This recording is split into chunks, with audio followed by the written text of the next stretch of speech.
Currently, Pakistan stands of reporting 82 cases.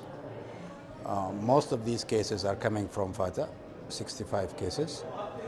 And within FATA also, most of them are coming from North Waziristan and surrounding districts. That also includes some parts of KP.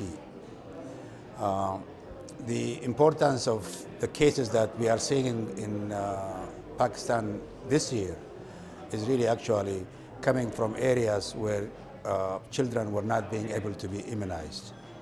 I think it's important to note that in areas where vaccination has been conducted and vaccinators were able to go from house to house, we have not seen any cases yet.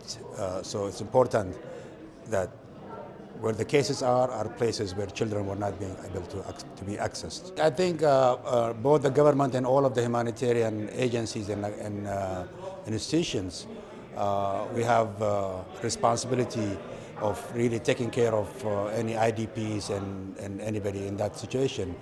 And I think the question here is not only for polio, but the question is how to really provide appropriate health intervention and support to whoever is out of North Waziristan, and whether it is in a host community or whether it is an IDP camp, we will be trying our best to provide them health services as needed.